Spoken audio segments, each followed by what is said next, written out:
Happy birth. আজকে কিন্তু আমার জীবনের একটা বিশেষ দিন। কেন বলছি এই কথা আপনারা হয়তো বুঝে গেছেন। হ্যাঁ, আজকে আমার জন্মদিন। তো আজকে থাকছে জন্মদিনে সারাটা দিন কী কী করেছি না করেছি সব কিছু মিলায় থাকছে আজকের ভিডিওটা। আশা করি আমার আজকের ভিডিওটা আপনাদের কাছে একটু হলেও ভালো লাগবে। জন্মদিন কিন্তু প্রতিটা মানুষের কাছে ইম্পর্টেন্ট। এই দিনটায় মনে হয় যেন জীবনটাকে নতুন করে আবার রিস্টার্ট করা, নতুনভাবে সব কিছু আবার শুরু করা। যদিও সময়গুলো কমছে, আসলে বয়স তো বাড়ছে কিন্তু সময়গুলোও তো কমে যাচ্ছে। আল্লাহ পাক যতটুকু হায়াত দিয়েছেন আর কি সেটাই বোঝানোর চেষ্টা করছিলাম। আসসালামু আলাইকুম সবাইকে, লাইফস্টাইল উইথ নোমান চ্যানেলে আপনাদের সবাইকে আরও একবার স্বাগত জানাই। কাছে এবং দূরে, দেশ এবং দেশের বাইরে যে যেখান থেকে আমার আজকের ভিডিওটা দেখছেন, আশা করি আল্লাহর রহমতে সবাই ভালো আছেন। আলহামদুলিল্লাহ, আমি আমার পরিবারের সবাই ভালো আছি। আমি মোহাম্মদ আবদুল্লাহ নোমান বলছি সিলেট থেকে। এই যে দেখতে পাচ্ছেন আজকে কিন্তু সকালবেলা চলে এসেছি। রাফসান, আমি, নিশাত, আমরা তিনজন চলে যাচ্ছিলাম পাঁচ ভাইয়ে। আমি ফজরের নামাজ পড়ে বের হওয়ার পরেই দেখলাম রাফসান ফোন করেছে। আসলে রাতে ওরা কল করেছিল, যদিও আমার ফোনটা অফ করা ছিল তখন। যাই হোক, তো ওরা আসলে আমাকে বার্থডে উইশ করার জন্যই রাতে কল করেছিল, যদি আমি ফোনটা অফ করে রেখেছিলাম। যার কারণে সকালে পাঁচটা নামাজ, ফজরের নামাজের পরে আর কি, পাঁচটা সাড়ে পাঁচটার দিকে রাফসান ফোন করে। তো বলে যে বের হও, তো বের হলাম। তো ওরা আমাকে নিয়ে আসছে পানসি রেস্টুরেন্টে আর কি, সকালবেলা একটা ট্রিট দেওয়ার জন্য। তো এখানে এসে ওরা আমাকে সারপ্রাইজ দিতে, যে আমি নিজেই ওদেরকে সারপ্রাইজ দিয়ে দিলাম যে আসলে আমি ছিলাম সেদিন রোজা, যার কারণে আমি তো কিছু খেতে পারবো না। তো ওদেরকে, ওরাও তখন খেতে চাচ্ছিল না, তো ওদেরকে আমি এক প্রকার জোর করেই বললাম যে না, এটা তো আমার নফল রোজা, তোমরা খাও, সমস্যা নেই। তো অন্য কোনো সময় ট্রিট তো হবেই, কোনো ব্যাপার না। আসলে আমাদের নবী হজরত মোহাম্মদ সাল্লাহ আলাইসাল্লাম তার জন্মদিন মানে সোমবার, বৃহস্পতিবার তো প্রতি সাপ্তাহিক রোজাটা রাখতেন। তো ওনাকে বলা হয় যে, উনি বলেন যে আসলে সোমবার যেহেতু উনি জন্মগ্রহণ করেছেন, সোমবারে যেহেতু ওনার উপর ওহী নাজিল হয়েছে, তো এই কারণে প্রতি সোমবার বৃহস্পতিবার উনি রোজা রাখতেন। তো নবীজির একটা সুন্নত হিসাবে আর কি আজকে যেহেতু আমার জন্মদিন, যার কারণে আমি আজকে রোজা রেখেছিলাম, এই আর কি। তো বুঝতেই পারছেন, তো ওদের সাথেই যে এখন বের হয়ে চলে এসেছিলাম টিলাগড় ইকো পার্কের এই দিকটাতে। তো আমার কাছে বেশ ভালোই লাগছিল। তো এসে আরও বেশি অবাক হয়ে যায়, কারণ এই যে দেখতে পাচ্ছেন এত সুন্দর শিউলি ফুল ফুটেছে। তো এখনও তো শীতকাল না, তো এই সময় শিউলি ফুল দেখে একদম অবাক হয়ে গিয়েছিলাম। তো ওদের সাথে ঘোরাঘুরি করে বাসায় চলে আসি। তো এসে একটু ঘুমিয়েছিলাম। তো এই যে উঠে এখন জুমার নামাজ পড়তে চলে যাব। তো আজকে একটা এই যে নতুন পাঞ্জাবি বের করেছি, এই পাঞ্জাবিটা পরেছি, একদম গোসল করে রেডি হয়ে গিয়েছি। আর জন্মদিনের দিনটা একটু স্পেশাল থাকে, তো আমার কাছে দিনটা খুব ভালো লাগে। আল্লাহর ইবাদত বন্দিগি বললেন, সব কিছু মিলায় অন্যরকম একটা প্রশান্তি কাজ করে। মনে হয় যেন নতুন করে আবার কিছু শুরু করি, জীবনটাকে আবার নতুন করে রিস্টার্ট করি, এরকম টাইপের। তো আসলে আজকে অনেক কথা বলে ফেলছি। তো যাই হোক, তো এই যে জুম্মার নামাজ পড়ে বাসায় চলে এসেছি। তো যেহেতু আজকে রোজা, খাওয়া দাওয়া নেই, তো এই যে এখন বারান্দায় বসে আছি। আর বৃষ্টি আসার আগ মুহূর্তে আর কি, বাইরে হালকা হালকা বৃষ্টি পড়ছিল। তো এটা আপনাদেরকে দেখাচ্ছিলাম। তো এই যে এখানে দেখতে পাচ্ছেন একটা খুবই সুন্দর গোলাপ ফুল ফুটেছে, যদিও খুব একটা বোঝা যাচ্ছে না। এখানেও কিন্তু অনেকগুলো ফুল ছিল। আসলে আমার বাসার বারান্দার এখানে অনেক ধরনের গাছ আছে, যেগুলো আমার কাছে খুবই ভালো লাগে। এখানে বসে থাকতে খুবই সুন্দর একটা সময় কাটানো যে উপভোগ করা যায়, আসলে আমার কাছে খুবই ভালো লাগে। তো বাইরে বৃষ্টি হচ্ছে, যদিও আপনাদেরকে একটু জুম করে দেখাচ্ছিলাম, বোঝা যাচ্ছে না, ক্যামেরা আর কি আসতেছে না। গুড়ি গুড়ি ভালোই বৃষ্টি হচ্ছিল। তো এই সময়টা উপভোগ করছিলাম। তো বারান্দায় বসে বসে বেশ ভালো লাগছিল আর কি। তো এই যে দেখেন এই দিকটায় কিন্তু আমি এবার রুমের ভিতরে এসে আপনাদেরকে দেখাচ্ছিলাম, এখন একদম জোরে বৃষ্টি নেমেছে। এখন কিন্তু আসরের নামাজের পরে বাসায় চলে এসেছি। তো এইভাবেও তো আর ভিডিও করা হয় নাই।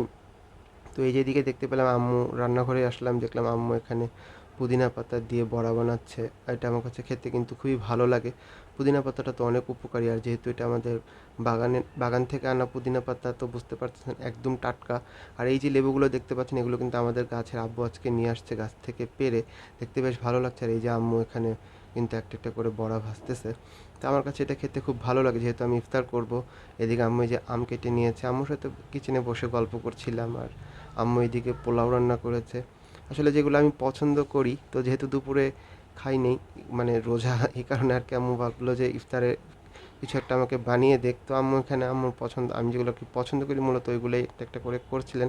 তো আমার কাছে ভালো লাগছিল। আর মা ছেলে কিচেনে বসে গল্প করছিলাম, এই আর কি। যদি আমাদের কিচেনটা একটু অগোছালো, যাই হোক, এটা আপনারা ইগনোর করবেন। তো এদিকে চলে এলাম, এই যে এখানে আম্মু দেখেন কত কি সাজাই ফেলছে।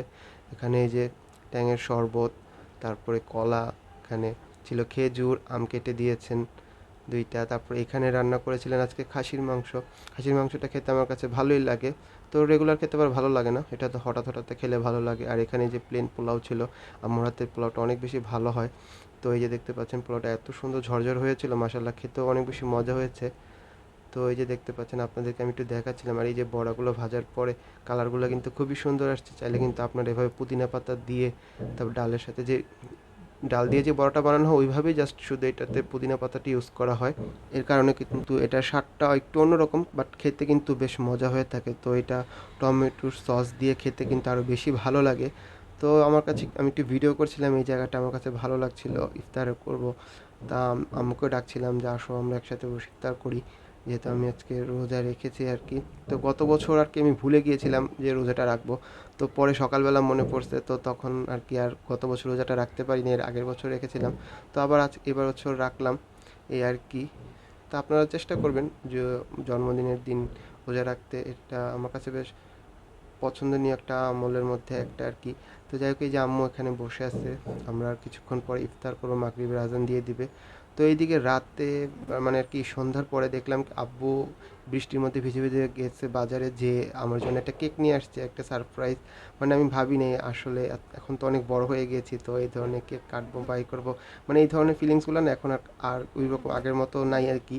তো এখন তো অনেকটা বড় হয়ে গেছে, তো আব্বু একটা কেক নিয়ে আসবে, আমি এটা ভাবিই নি আর কি। আমাকে একটু খুশি করার চেষ্টা আর কি, মা বাবা তো চায় তার সন্তানকে একটু হ্যাপি রাখো, একটু খুশি রাখার জন্য, এই আর কি। তো আম্মু আব্বু, ওই যে রাফসান এসেছে, তো আমরা তিনজন বসে আর কি কেকটা কাটছিলাম, রাফসান আমার ভিডিও করছিল। এই গত বছর জন্মদিনে কিন্তু ছিলাম ঢাকাতে, আর এই বছর আব্বু আম্মুর সাথে করতে পারছি, এটা আল্লাহর দরবারে লাখো কোটি শুক্রিয়া। আমার কাছে খুবই ভালো লাগছিল আসলে কেক কাটা, মানে আমাকে একটু খুশি করার জন্য আব্বু আম্মু এটা এনেছে, এই আর কি, আর ছাড়া আর কিছুই না। আপনারা এটা আবার অন্যভাবে নিয়েন না প্লিজ। তো অনেক দিন পর আব্বু আম্মুর সাথে একসাথে মনে পড়ে যাচ্ছিল, ছোটোবেলায় যেরকম প্রতি জন্মদিনে আব্বু আম্মু গিফট দিত, কেক বানাতো, আম্মু নিজে হাতেও কেক বানায় খাওয়াতো। তো অন্যরকম একটা ছিল আর কি, ছোটোবেলার ফিলিংসগুলো একটু অন্যরকম। তো এই যে রাফসানকে একটু কেক খাইয়ে দিলাম, তো আমার কাছে বেশ ভালো লাগছিল, সব একসাথে বসে আড্ডা দিচ্ছিলাম, এখানে কেক কাটছিলাম। যদিও এখানে আমার ছোটো ভাইকে খুব মিস করছিলাম, কারণ ওর ছিল ঢাকাতে। তো আমিও কয়েকদিন পর ঢাকাতে চলে যাব, তো ভাবলাম ওই জন্মদিনটা আমার কাছে একটু স্পেশাল। তো এরপরে এই যে চলে আসলাম আমার কাকার বাসায়। তো এখানে আমার সব কাজিনরা চলে আসছে, ওরাও আমার জন্য কেক নিয়ে আসছে আর কি। এই যে তৌফিক, ওকে তো আপনারা চেনেন, আমার এক ব্লগে দেখিয়েছিলাম আপনাদেরকে। আর এখানে আমার কাজিনের বাসা, এখানে ওদের এই যে মাছের একুরিয়ামে এই মাছটা আছে, তো এটাকে নিয়ে সবাই মজা করছিল যে এটাকে রান্না করে খেলে অনেক মজা হবে, এই সেই। আর ও তো খুব রাগ করছিল, কেন ওর একটা এত শখের মাছকে নিয়ে আমরা এই ধরনের কথাবার্তা বলছি। যাই হোক, এই আর কি। আর এখানে আরেকটা ঘটনা ঘটে, এরা বললো কি কেকটা বের কর। তো ওরা খালি বক্স নিয়ে এসে আমার সাথে মজা করছিল। তো আমি তো একদম ছুরি নিয়ে একদম রেডি যে কেক বের করে কাটবো, এরকম আর কি একটা অবস্থা। তারপরে এই যে এখানে বসে কেক কাটলাম, ওদের সাথে অনেক মজা করলাম। তো এইভাবেই ছিল আজকে বার্থডে, মানে জন্মদিনটা পালন করেছি।